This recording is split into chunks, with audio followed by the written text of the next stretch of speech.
साथियों, मैं पुष्पेंद्र सिंह आप सभी का स्वागत करता हूं आपके अपने परिवार बोर्ड एग्जाम विद गुरुकुल में। प्यारे बच्चों, माफ़ी चाहूँगा कि वीडियो कंटिन्यू नहीं मिल पा रही है। शॉर्ट वीडियो अपलोड कर देते हैं क्योंकि टाइम प्रॉब्लम है। विद्यालय से आने के बाद जो है 2 बैच पढ़ाता हूँ, समय बहुत कम मिल पाता है। तो हालांकि हम लोग जो है 7A और 7B एक्सरसाइज को फाइनल कर चुके थे। आज हम लोग बात करने वाले हैं 7C एक्सरसाइज की, जिसमें प्यारे बच्चों हम लोग प्रतिस्थापन की बात करने वाले हैं। तो देखते हैं हम लोग। और भाई कहाँ तक पहुँच चुके थे? अभी क्या, अभी तो इसमें शुरू करना है ना। तो 7C एक्सरसाइज का पहला क्वेश्चन है, जिसमें हमें दिया गया है कि x के सापेक्ष हम लोगों को समाकलन करना है। फलन हमें दिया जा रहा है x + 3 का हमारा क्या दिया गया भाई साहब, होल क्यूब और इनटू में dx। तो ये क्वेश्चन जो हमारा टॉपिक चल रहा है प्रतिस्थापन, तो प्रतिस्थापन के माध्यम से भी सीखेंगे और उसके बाद मैं इसका एकदम ज़बरदस्त तरीका रामबाण इलाज बताऊंगा कि एक लाइन में आंसर कैसे आएगा आपका, देखेंगे। तो पहले इसका विधिवत सीखेंगे हम लोग। तो माना x + 3 और इक्वल टू क्या मान लेना है भाई साहब, t। तो d और अपॉन में dt और इधर हो जाएगा हमारा x + 3 और इक्वल टू d और अपॉन में dt। ठीक है भाई साहब। तो यहाँ पे आप x + 3 का जब आप अवकलन करेंगे, अवकलन भी यहाँ पे मजबूत होना चाहिए। समाकलन के क्वेश्चन को तोड़ने के लिए अवकलन का उपयोग किया जाता है। तो यहाँ पे थोड़ी समस्या ये आ रही कि हमारा फलन जो है वो x के रूप में है और अवकलन हम लोग कर रहे हैं t के सापेक्ष, तो दिक्कत आ रही है। तो यहाँ पे आपको क्या करना है मेरे भाई, dx से गुणा कर देना है और dx से भाग दे देना है, क्योंकि x के सापेक्ष ही x वाले पद का अवकलन हो पाएगा। तो इधर आ जाएगा हमारा d और अपॉन में dx, इस वाले dx को यहाँ पे बुला लिया और dt को इधर भेज देंगे। तो x और +3 और इनटू में आ जाएगा हमारा dx और अपॉन में dt और इक्वल टू 1। जब आप x के सापेक्ष अवकलन कर रहे होंगे तो x का क्या हो जाएगा 1 और 3 का क्या हो जाएगा 0 और इनटू में आ जाएगा dx और इक्वल टू हो जाएगा dt। तो इधर आ जाएगा dx और इक्वल टू dt। थोड़ा ध्यान से समझेंगे आप। इसलिए समाकलन x + 3 को आपने क्या मान लिया था, t, और पावर कितनी हो जाएगी 3 और इनटू में dx की जगह पे क्या आ जाएगा dt। फार्मूला आप जानते हैं, x की पावर n और इनटू में dx और इक्वल टू फार्मूला होता है x की पावर n + 1 और अपॉन में n और +1 और +c। तो जब आप इधर सॉल्व कर रहे होंगे तो t पावर कितना हो जाएगा 4 और अपॉन में 4 और +c। तो 1/4 t की वैल्यू मेरे भाई x + 3 जिसकी पावर हो जाएगी 4 और +c। यही हमारा अच्छा सा आंसर हो जाएगा। ठीक है, वीडियो को पुश करके आप नोट कर सकते हैं। और अब हम लोग देखने वाले हैं अगला क्वेश्चन। इसका एक लाइन में जवाब कैसे लिखना है वो भी बताएंगे हम लोग। ठीक है, देखिए। तो अगला क्वेश्चन है, तो इसका सेकेंड पॉइंट समझेंगे। तो पहले का बी पॉइंट, क्वेश्चन हमें दिया जा रहा है 8x और -9 पावर 3 और इनटू में dx। तो हम लोगों ने हाई स्कूल में भी पढ़ा हुआ था, प्रतिस्थापन विधि से समीकरणों को सॉल्व करना सीखते थे हम लोग। तो क्या करते थे, एक जगह से मान दूसरी जगह रखते थे, भाई प्रतिस्थापन करना है इसमें भी। तो यहाँ पे जो है इस क्वेश्चन को ध्यान से समझ लीजिएगा, पूरा प्रतिस्थापन आप समझ पाएंगे। माना 8x - 9 और इक्वल टू क्या हो जाएगा t। तो d और अपॉन में dt और इधर हो जाएगा 8x और -9 और इक्वल टू d और अपॉन में dt और इधर क्या हो जाएगा t।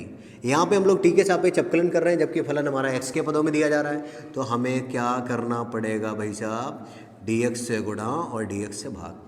तो d और अपॉन में हो जाएगा dx और इधर आ जाएगा 8x और -9 और इनटू में dx और अपॉन में dt और इक्वल टू क्या हो जाएगा 1।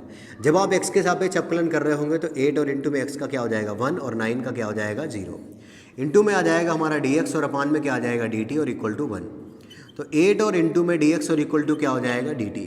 भाई 8 की इधर ज़रूरत है नहीं है, तो dx और इक्वल टू हो जाएगा 1/8 और इनटू में dt। इसलिए समाकलन आपने 8x - 9 को क्या मान रखा है t, तो t पावर कितना हो जाएगा भाई साहब 3 और इनटू में dx के स्थान पे कितना आ जाएगा 1/8 और इनटू में dt। थोड़ा अच्छे से लिखेंगे तो 1/8 हमारा बाहर हो जाएगा, t पावर 3 और इनटू में dt। फार्मूला x की पावर n का आप जानते ही हैं क्या होता है, x की पावर n + 1 और अपॉन में n + 1 और +c। तो भाई साहब 1/8 और t पावर हो जाएगा 4 और अपॉन में 4 और +c। तो 1/8 चकू 32, t पावर 4 और +c। भाई साहब t किसे माना था, तो आपने माना हुआ था t किसे 8x - 9 और पावर 4 और +c।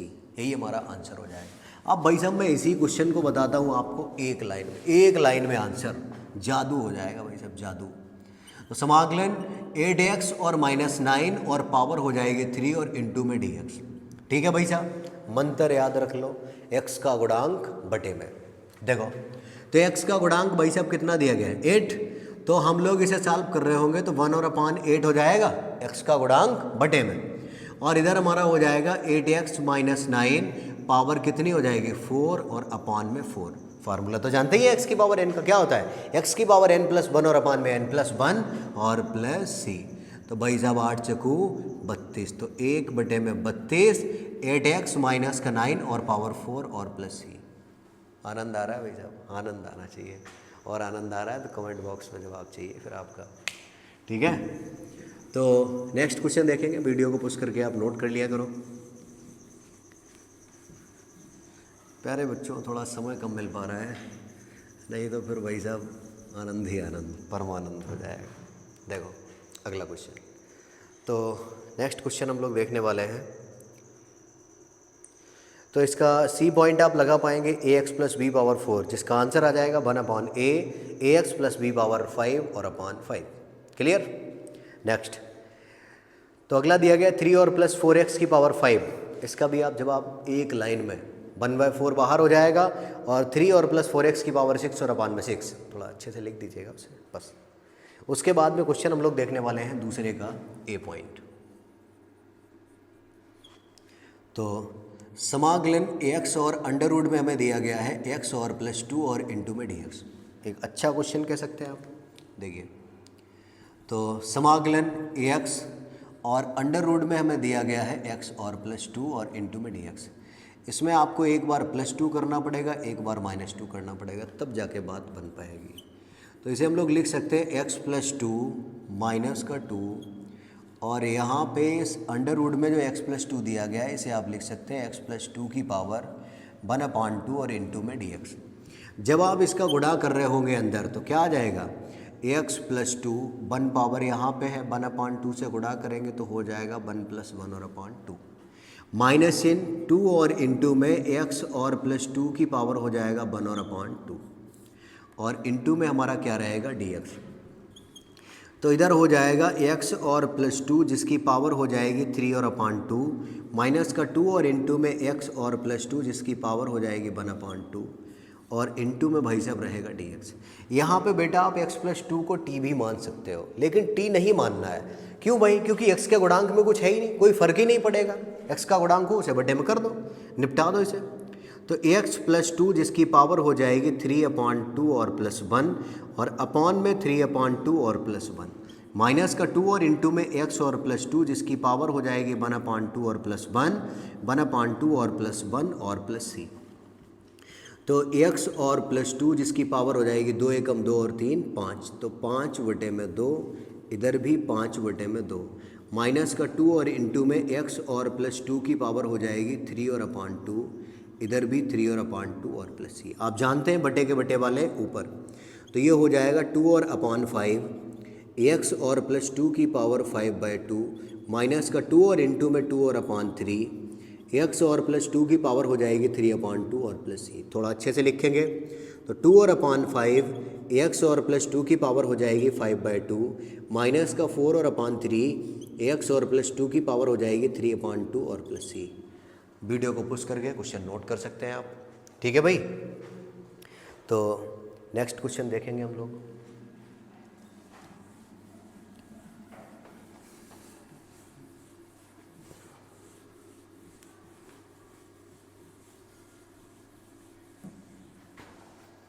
देखिए अगला क्वेश्चन है हमारा, ये अभी हम लोगों ने देखा था दूसरे का पहला पॉइंट। सेकंड पॉइंट आप लगा पाएंगे 6x + 7 को आप t मान लीजिएगा। सी पॉइंट में आप ax + b को t मान लेंगे।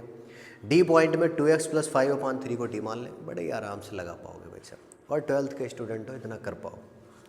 अब हम लोग क्वेश्चन देखने वाले हैं तीसरे का ए पॉइंट।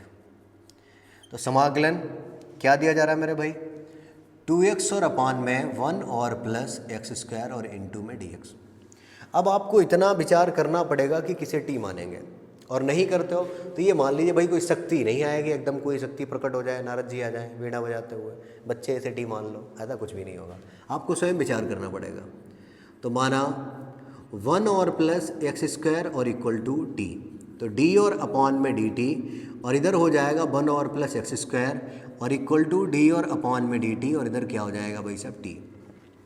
भाई एक्स के रूप में फलन दिया गया है, टी के सापेक्ष अवकलन नहीं हो पाएगा, तो डी एक्स से गुणा करेंगे, डी एक्स से भाग करेंगे, तो डी और अपॉन में डी एक्स, और इधर आ जाएगा 1 और प्लस एक्स स्क्वायर इंटू में डी एक्स और अपॉन में डी टी और इक्वल टू 1। तो जब आप इसका अवकलन x के सापेक्ष करेंगे तो 1 का हो जाएगा 0, एक्स स्क्वायर का हो जाएगा 2x, और इंटू में dx और अपॉन में dt और इक्वल टू 1। तो 2x और इंटू में dx और इक्वल टू dt। भाई मेरे 2x और dx हमारा किस में चला जाएगा, dt में, इसलिए समाकलन 2x और dx आपका किस में चला गया, dt में। 1 प्लस एक्स स्क्वायर को आपने क्या मान लिया, t, तो 1 अपॉन टी और इंटू में क्या आ जाएगा, dt। भाई मेरे 1 अपॉन एक्स का समाकलन क्या होता है, लॉग मॉड x, तो इसका क्या हो जाएगा, लॉग मॉड t और plus c। Log mod t की वैल्यू भाई साहब 1 और प्लस एक्स स्क्वायर और प्लस c, यही हमारा हो जाएगा प्यारा सा आंसर। वीडियो को पॉज करके क्वेश्चन आप नोट कर सकते हैं। अब हम लोग बात करने वाले हैं अगले क्वेश्चन की।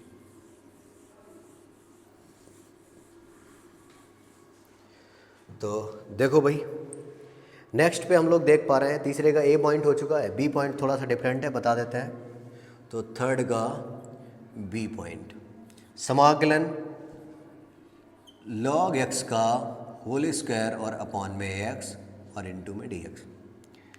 तो क्या करना है भाई, मान लेना है, लॉग एक्स को टी मानेंगे, 1 अपॉन एक्स चला जाएगा, तो माना लॉग एक्स और इक्वल टू भाई साहब टी, तो डी और अपॉन में डी टी, और इधर क्या हो जाएगा हमारा लॉग एक्स, इंटू में डी एक्स से गुणा और डी एक्स से भाग। क्यों कर रहे हैं, समझ पा रहे हैं आप, तो डी और अपॉन में डी टी, तो इधर क्या करना है, डी एक्स को इधर लाना है, तो डी और अपॉन में डी एक्स, और इधर हमारा आ जाएगा लॉग एक्स और इंटू में डी एक्स और अपॉन में डी टी और इक्वल टू 1। भाई टी के सापेक्ष टी का अवकलन क्या हो जाएगा, 1।